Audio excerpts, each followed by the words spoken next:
talk just a little bit about some of the work that we're doing here at the University of Southern Mississippi, specifically in our sports and high performance materials program. So we're combining the fields of polymers and the fields of kinesiology to really focus in on the human material interface. So one of the things that we're looking at with regards to sports materials is surface life. So shown here is an American football helmet that's undergoing catastrophic failure of the shell. You see with the giant hole on top. And if we also zoom into the shell, we see that there's a fracture line. And if we kind of think about the polymer chains that are at this sort of macroscopic fracture, they're having to undergo a stress event and have to handle the stress. But with the fracture, there are events that are happening at an earlier level or smaller level. This is happening down at the microscopic level, and even down at the atomistic level. So one of the things that we're really trying to think about and focus on here at Southern Miss is that if we can identify microscopic failure prior to macroscopic failure, we could try to then prevent a catastrophic failure event from happening. So I'm studying the American football helmet system, which is a multi-component system comprised of an inner liner and an outer shell. A cross-section of the helmet is shown here at the bottom of the screen. We have an outer shell component is primarily composed of polycarbonate liner, and then the inner liner component is commonly a vinyl nitrile or BN foam. Now, the system works to then prevent catastrophic head injury, and then also try to reduce milder forms of head injury such as compression. Now, this helmet system will be used for multiple seasons, and because it's used to dissipate impact energy, there's an inherent performance degradation across seasons. So the industry has implemented a reconditioning process in an attempt to try to recover this function. So in terms of function, what I'm talking about is, if you think about sort of helmet performance on our y-axis, and function of time, if we were to increase our helmet performance, we just serve to try to minimize this injury risk, and if we decrease, we tend to do it closer to this catastrophic injury risk to the athlete or to the helmet. But after one season of use, our helmet has sort of three options that it can go. It can either increase in performance, shown in green, it can maintain in black, or it can decrease, shown in red. And as sports engineers, we know that after using our equipment, we're either going to increase performance or maintain, but in fact, drop in performance. Now, the magnitude of this drop can be a function of the athlete that is wearing the helmet or the exposure conditions for the system. But in any aspect, the helmet will undergo a reconditioning cycle following this season. And this reconditioning is not put in place to maintain performance, but in fact recover back to this performance. Now, if we could recover fully back to this initial performance, we could use a helmet forever, but we know that this is not the case. So inherently, we can recover some of this performance back, but there's a gap. So why does this gap occur? And I'm thinking about from a long-term kind of performance degradation, after cycles of use and reconditioning, we tend to drift closer and closer downwards towards this catastrophic injury risk. And so why is this? Well, it's a result of the surface life exposure that a helmet will see while it's in use.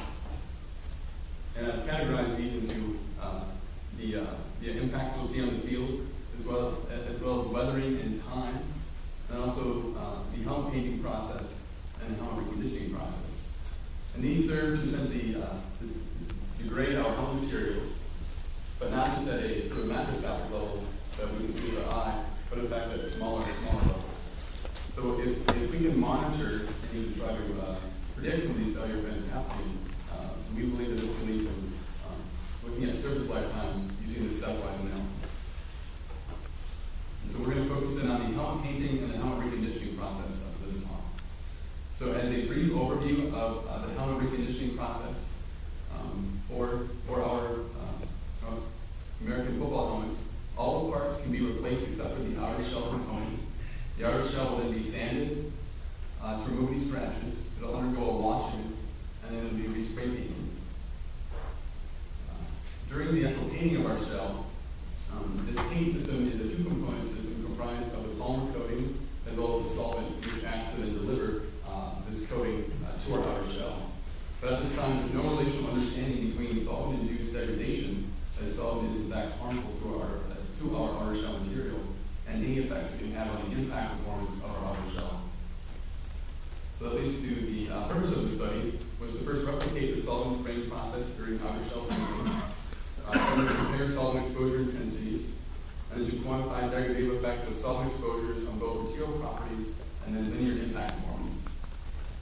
With the overall goal being to establish a battery of tools to essentially measure color degradation and then correlate this back to any changes in the impact performance for the outer shell. We selected two materials. The first of which was an off-the-shelf outer shell material with a polycarbonate polyethylene terephthalate blend. We then injection molded these into plaques, one of which I'm holding in my hand here. And this measures not only the chemical composition of our outer shell, but in fact the same thickness that you would see on the field. And also we selected the solvent chemical N-butyl acetate, which is the primary solvent component in a painting formulation that is used for outer shells.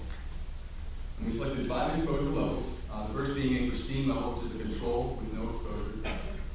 Then a spray level, where we applied 3 coats, trying to match the reconditioning process.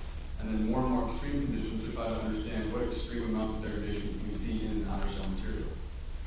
With the final being a full immersion in the solvent for 2 hours. So at first, if we simply look at our plaques after exposing them to an increasing solvent intensity, you see that there's a whitening occurring, and actually after 2 full hours, we can see a fairly prominent whitening that stays on the plaque.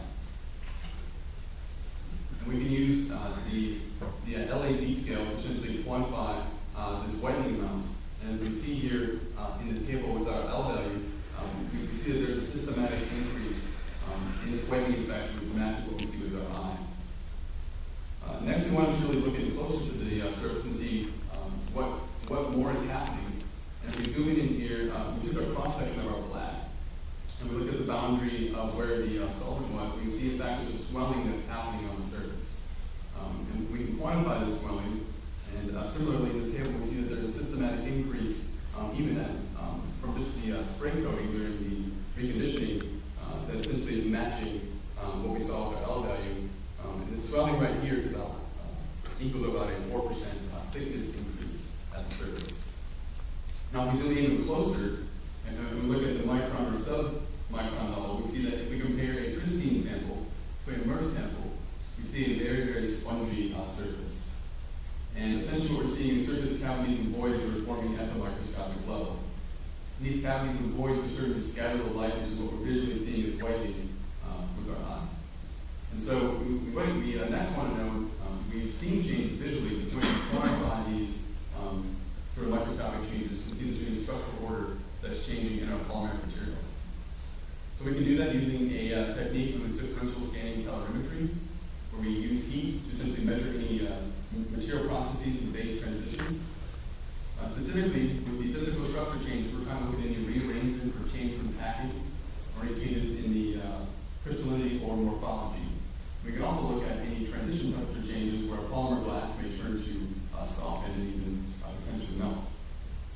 So here's a rough schematic of a ISEA output. We have heat flow on the y-axis and temperature on the x-axis. So as we increase in temperature, we see that there are in fact step changes that can occur, or peaks. And these peaks relate back to some of these structural order changes, such as crystallization or melting that's happening in our material. So here's the output from our DSC heat flow. Showing here, we're showing 3 conditions. We're showing our control condition in black, and then 2 of our extreme conditions. And specifically, I want to draw your attention to the red dots and the green circles. These are indicating that we're seeing a change in the crystallinity of our system, with the red dot showing that there's a reduced onset temperature in our crystallinity, and the green circle showing a peak that's starting to grow. And this is in fact representative of an increase in the crystallinity of our system at the microscopic level. We can quantify these values. Shown here in the table, we see that this temperature is in fact being reduced and essentially being eliminated. And then with the degree of crystallinity represented by the area of this peak, we see in fact there's a systematic increase in this area.